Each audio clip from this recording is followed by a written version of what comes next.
책 중에 내 인생의 한 사람이라고 하는 제목의 책이 있습니다. 인생의 디딤돌이 되었던 분들을 회상하는 우리 사회 저명 인사들의 추억담이 실려있는 책인데요, 거기에 소설가 이순원 씨의 이야기가 나옵니다. 이 소설가 이순원 씨에게 있어서 자기가 지금까지 살아오면서 큰 도움을 주었던 그 한 사람을 그는 희망등 선생님이라고 소개하면서 그 선생님에 대한 이런 회상의 글을 써놓고 있는데요, 제가 한번 읽어드리겠습니다. 전기도 들어오지 않는 마을에 25살 된 새신랑 선생님이 전근을 오셨다. 선생님은 도시 아이들보다 불리한 여건에서 공부하는 우리를 위해 일부러 마을에 살림을 차리셨다. 어둠이 깔리면 우리 책상에는 등잔이, 선생님 책상에는 작은 남포등이 불을 밝혔다. 그래서 우리는 자연스럽게 희망등 선생님이라고 불렀다. 5학년 2학기 때다. 백일장에 나가 빈손으로 돌아온 나는 크게 낙담했다. 선생님은 그런 나에게 말씀하셨다. 같은 매화나무에도 먼저 피는 꽃이 있고 나중에 피는 꽃이 있지. 다른 가지에서는 아직 꽃이 피지 않았는데 한 가지에서만 일찍 꽃이 피면 그 꽃은 사람들의 눈길을 끌지. 그렇지만 선생님이 보기에 제일 먼저 핀 꽃은 대부분 열매를 맺지 못하더라. 제대로 열매 맺는 꽃들은 더 많이 준비하고 뒤에 피는 거란다. 나는 내가 큰 열매를 맺기 위해 천천히 피는 꽃이라고 생각한다. 너는 지금보다 어른이 되었을 때 더 큰 재주를 보일 거야. 아마 그때부터였을 것이다. 나는 닥치는 대로 집과 학교에 있는 책을 읽었다. 나만 그런 것이 아니라 친구 모두 희망등 선생님에게 그런 사연 하나씩은 가지고 있다. 집안이 가난해 중학교를 가지 못한 아이에겐 너는 부지런하니까 이 부지런함만 잃지 않는다면 어른이 되어 큰 부자로 살 거다 하고 선생님은 우리 하나하나에게 용기를 주셨다. 그 희망등 선생님은 오늘 나를 있게 한 내 인생의 한 사람이었다 라고 하는 내용의 글입니다. 여러분, 그렇습니다. 우리 모두는 저마다 오늘의 나를 있게 한 내 인생의 한 사람이 있지 않겠나, 그런 생각을 좀 해봅니다. 여러분들에겐 누가 있습니까? 우리 모두는 우리 인생에 있어서 그 어떤 한 사람을 간직하고 있어요. 오늘의 나를 있게 한 그 사람, 내 인생의 징검다리가 되어준 그 사람, 디딤돌이 되어준 그 사람, 그분이 부모님일 수도 있고요, 또 선생님일 수가 있죠. 또 친구가, 또 아내와 남편이 오늘의 나를 있게 한 그 어떤 한 사람일 수 있습니다. 또한 지금 이 순간 내가 그 누군가에게, 그 누군가의 인생에 있어 징검다리가 되어주고 디딤돌이 되어주는 그 한 사람일 수도 있지 않겠나, 이런 생각을 좀 해봅니다.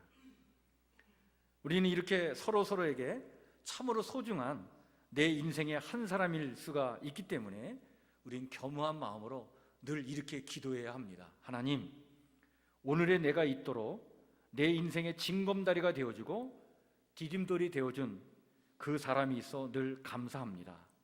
그들처럼 적어도 나의 삶도 그 누군가의 걸림돌이 되지 않도록 지켜주시고 그 누군가를 정말 올곧게 성장시킬 수 있는 디딤돌 인생이 되도록 하나님 저를 축복해 주시옵소서. 그리고 하나님, 비록 어떤 사람이 내 인생에 걸림돌로 느껴져서 참 속상할 때가 있지만 그 걸림돌이 오히려 디딤돌이 될 수 있도록 하나님 은혜를 베풀어 주시옵소서. 이렇게 기도하는 저와 여러분들의 기도가 있기를 주의 이름으로 간절히 축원해 드립니다. 오늘은 추수감사주일입니다. 감사가 우리네 삶에 얼마나 소중한 것인지를 다시 한번 마음에 새기는 날입니다.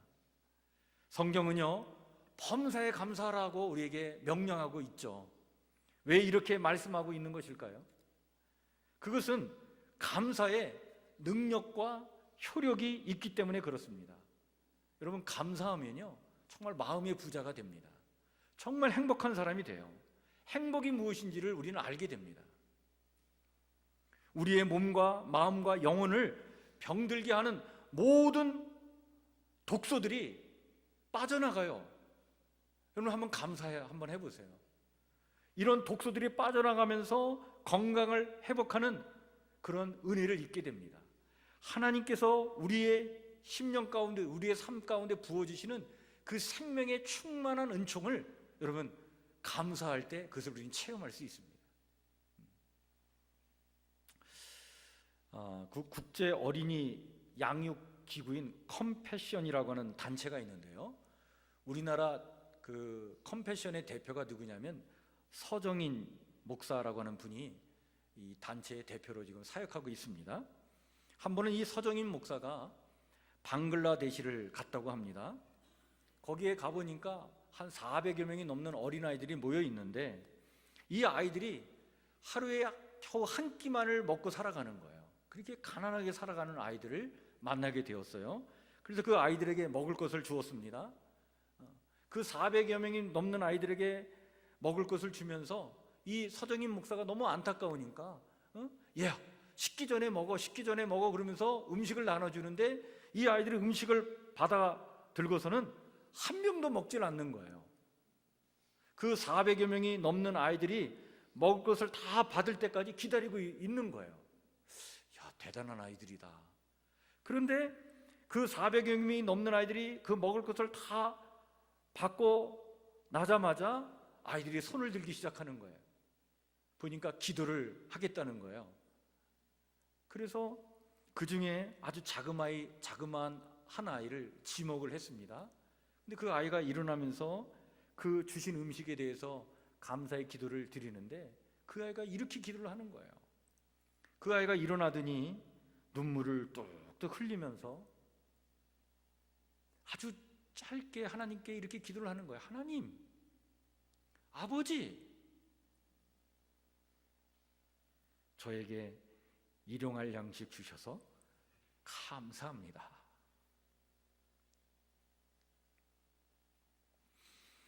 그 눈물을 흘리며 기도하는 그 아이를 딱 보는 순간 이 서정인 목사가 너무나 귀한 걸 깨달았어요.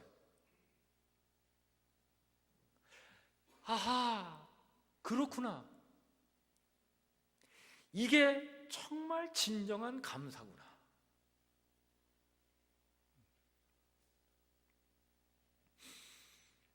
나에겐 이런 감사가 없구나.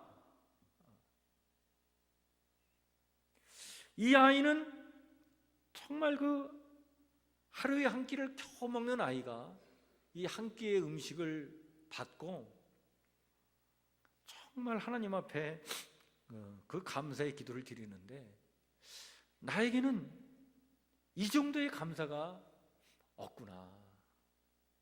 아직도 나에게는 예수 그리스도가 절대적이지 못하는구나. 예수가 나에게 있어서는 전부가 아니었구나.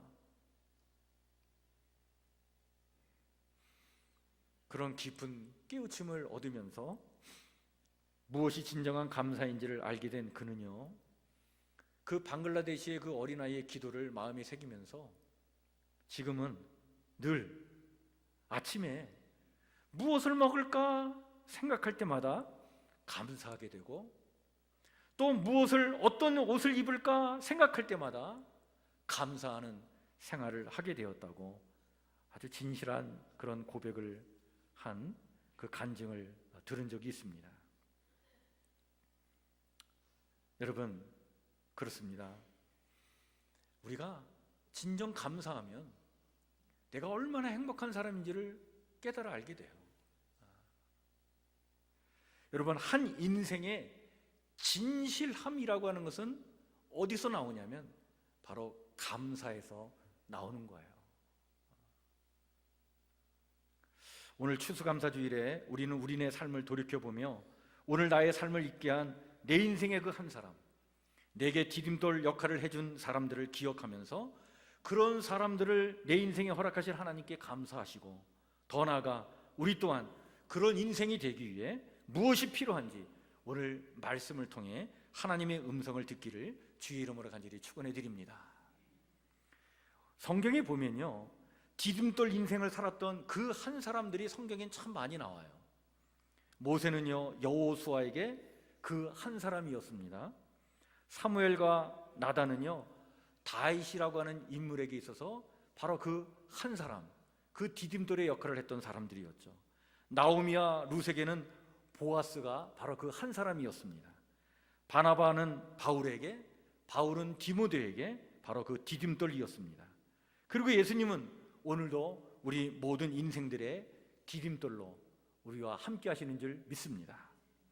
오늘 성경에 나오는 이 루디아라고 하는 여인은요, 예수 그리스도의 이 생명의 복음이 유대와 사마리아와 소아시아에 머물지 않고 유럽으로 퍼져나가는 데 있어서 디딤돌 역할을 했던 바로 그 한 사람이었습니다. 사도 바울은 2차 전도 여행을 하게 되는데요, 그 전도 여행의 목적은 유럽으로 복음이 전파되도록 그 전초 기지를 닦는 데 있었습니다.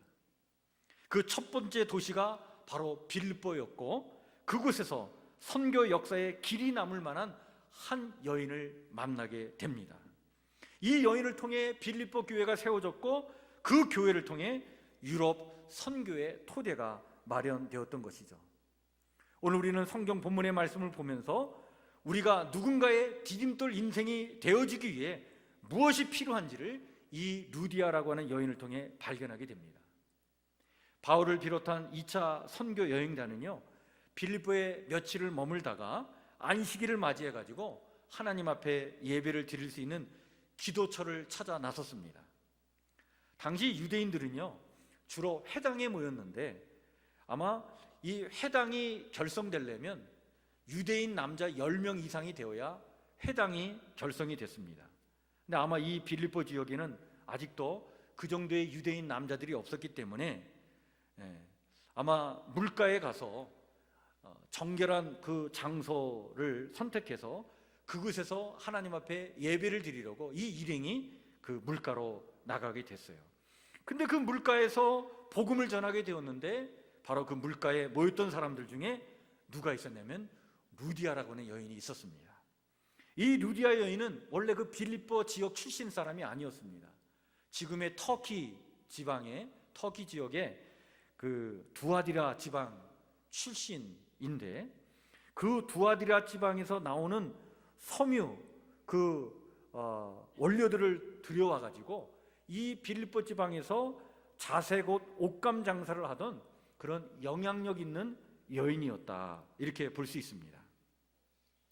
그런데 이렇게 장사를 하고 돈도 좀 있고 영향력이 있던 이런 경제적인 어떤 능력 때문에 이 여인이 유럽 선교의 디딤돌이 된 것이 아니었고, 오늘 말씀 14절에 보면 이 루디아라고 하는 여인이 디딤돌 인생이 되었던 두 가지 요소를 성경은 오늘 우리에게 아주 명확하게 말씀해 주고 있는 것을 봅니다.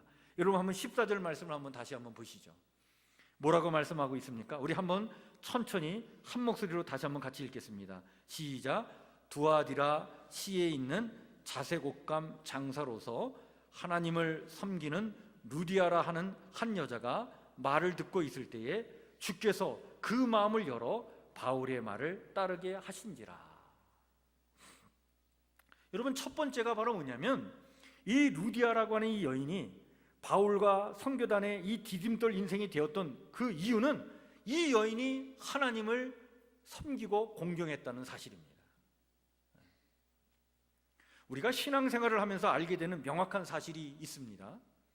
참으로 많은 사람들에게, 그리고 신앙인들에게 좋은 디딤돌의 역할을 감당해 온 사람들은요, 하나같이 하나님을 잘 섬기고 공경했던 사람들인 것을 우리는 알게 됩니다.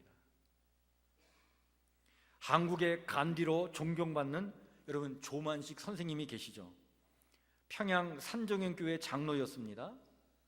이 고당 조만식 선생은요, 23살의 나이에 기독교 신앙을 갖게 됩니다. 그 이후 하나님을 공경하며 살았을 때 하나님은 그를 통해 좋은 영향력을 끼치게 하셨어요. 일본 명치대학 법학부를 졸업하고 남강 이승훈 선생의 요청으로 오산학교 교사로 부름받아서 그곳에서 교장이 되었을 때 그를 딛고 큰 인물이 된 사람이 한둘이 아니었습니다.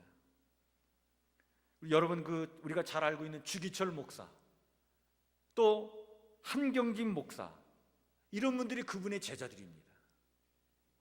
인제대학을 설립하고 백병원을 창립한 한국 의료계의 큰 인물이었던 백인재 박사, 또 시인 김소월, 또 군인들의 자랑인 육사 교장을 지냈던 김홍일 장군, 이런 분들이 바로 이 조만식이라고 하는 이 선생님을 디딤돌로 해서 커나간 바로 거목들이었습니다. 자신의 제자인 주기철 목사를 자신이 장로로 섬기고 있던 산정교회 담임 목사로 청빙하여 섬기게 되었는데, 이 주기철 목사가 신사참배로 옥중 순교를 불사할 때 신사참배를 강요당하느니 자진하여 교회를 폐쇄해서 일본의 식민 통치에 저항을 하려고 했던 그런 신앙의 기계를 보여줬던 인물이 바로 이 조만식 장로님이었습니다. 그 장로의 그 목사였던 것이죠. 그 스승의 그 제자로 정말 하나님을 공경하는 일에 목숨을 걸 줄 아는 사람들이었다. 여러분, 하나님은 이렇게 하나님을 섬기고 공경할 줄 아는 사람들을 통해 디딤돌 인생들로 삼아 주시는 줄 믿습니다. 그래서 루디아가 바로 이렇게 하나님을 섬기고 공경할 줄 알았기 때문에 바로 유럽 선교의 디딤돌이 되었다라고 오늘 이 사도행전에서 오늘 우리에게 말씀하고 있는 것입니다. 사실 따지고 보면요, 오늘 나의 나됨을 잊게 한 사람들을 보면 참으로 하나님을 잘 공경하고 섬겼던 사람들이 아닙니까? 그런 사람들을 만나게 하신 하나님께 여러분 참으로 감사하시길 바랍니다. 그리고 우리 또한 각자의 상황과 처지에서 하나님을 잘 섬기고 공경함으로 그 누군가의 디딤돌 인생들로 살아가시기를 주의 이름으로 간절히 축원해 드립니다. 두 번째는 이 루디아라고 하는 이 여인이 이 여인의 마음을 하나님께서 열어주셨기 때문에 그가 디딤돌 인생이 되었다라고 오늘 말씀해 주고 있습니다. 여러분, 우리 14절 말씀 다시 한번 보시죠. 뭐라고 얘기하고 있습니까? 주께서 그 마음을 열어. 주께서 그 마음을 열어. 여러분, 그렇습니다. 하나님께서 우리의 마음을 열어주셔야 합니다. 하나님의 주권으로 우리의 마음이 다스려져야 하는 거예요. 참 마음대로 할 수 없는 게 뭐냐면 우리의 마음이에요. 그래서 내 마음 나도 잘 몰라요. 참 변덕스럽기가 그지없고요, 주체할 수 없는 것이 우리의 마음 아닙니까? 하나님께서 이 마음을 열어주시고 붙잡아 주시고 다스려 주셔야 여러분 정말 우리가 하나님의 은혜와 축복의 통로가 될 줄 믿습니다. 그런데 참 소망이 있는 것은 하나님께서 유럽 선교의 디딤돌이 되도록 그러한 비전과 목적을 갖고 이 루디아라고 하는 이 여인의 마음을 열어주시고 다스려 주셨다고 하는 사실입니다. 지금 이 순간에도 하나님께서는 그 어떤 목적을 갖고 우리에게로 오셔서 우리의 마음을 열어주시고 다스려 주실 것입니다. 나도 어찌할 수 없는 그 마음, 내 마음 주님께서 열어주시고 다스려 주시도록 여러분들의 마음을 주님께 내어 맡겨드리시기를 바랍니다. 지선아 사랑해라고 하는 책이 있습니다. 이 책의 주인공이 이지선이라고 하는 그 자매인데, 여러분 아시나 모르겠어요. 오빠하고 같이 차를 몰고 가다가 음주운전자가 몰고 가는 그 차가 이 차를 들이받아서 차에 불이 나가지고 전신 화상을 입고 간신히 살아나서 지금은 이제 하나님의 사역자로 또 일꾼으로 살기 위해서 아주 헌신을 다하는 이 자매에 대한 이야기, 그 간증 이야기가 지선아 사랑해라고 하는 책에 나와 있습니다. 근데 이 책의 주인공인 이지선 자매의 어머니가 누구냐면 그 선한 목자교회 장로님이십니다.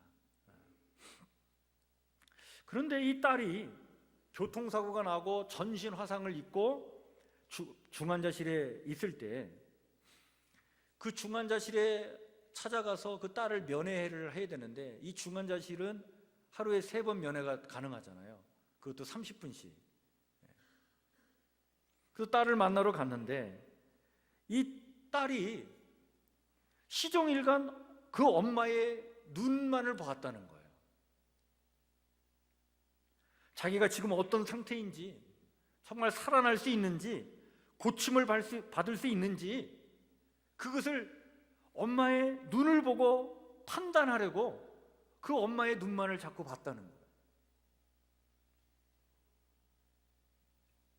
엄마는 중환자실에 들어가서는 밖에서 일어난 일을 아주 재미있게 이야기할 수밖에 없었어요. 딸에게 일어난 일은 아무것도 아니라는 것처럼 그냥 태연하게 눈빛 하나 흔들림 없이 딸을 돌봐줘야 했습니다.